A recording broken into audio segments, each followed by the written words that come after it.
கடந்த 50 நாட்களாக டங்ஸ்டன் பிரச்சனைக்காக போராடிய வல்லாளவட்டி மக்கள் மற்றும் சுற்றுப்புற கிராம மக்கள் அனைவரும் கடுமையாக போராடி 2 நாட்களுக்கு முன்பு நமது கிராமத்தில் உள்ள அம்பலகாரர்கள் 9 நபர்கள் டெல்லி சென்று அமைச்சர் கிஷன் ரெட்டியை சந்தித்து நேரில்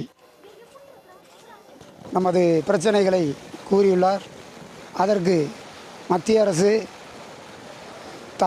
மதுரை மாவட்டத்தில் டங்ஸ்டன் திட்டம் ரத்து என கூறி பாரதிய ஜனதா கட்சி அணியினர் தெரிவித்துள்ளனர். இதற்கு மத்திய அரசுக்கு வல்லாளவட்டி பொதுமக்கள் சார்பாக நன்றியை தெரிவித்துக் கொள்கிறோம். டங்ஸ்டன் சொல்கிறதுக்காண்டி 2 மாத காலமாக தூங்காமல் கொல்லாமல் வேலைக்கு போகாமல் எங்களுக்கு கிடைத்த வெற்றி. நாங்கள் இன்றைக்கி தீபாவளி, பொங்கல், புத்தாண்டு எல்லாமே இன்னைக்கு நாங்கள் செலிப்ரேட் பண்ண போகிறோம். 2 மாத காலமாக நாங்கள் யாருமே தூங்கலை. வயசானவங்களிருந்து இளைஞர்கள் இருந்து யாருமே வாழவே முடியல. ஆனால் நாங்கள் இன்றைக்கு கொடுத்த ஒரு சந்தோஷமான ஒரு அப்டேட் வந்து நாங்கள் நிம்மதியாக இருப்போம். எங்கள் மக்கள் கொடுத்ததுக்கு ரொம்ப நன்றி. உடனுக்குடன் செய்திகளை தெரிந்து கொள்ள சன் நியூஸ் பெல் ஐகானை கிளிக் பண்ணுங்கள்.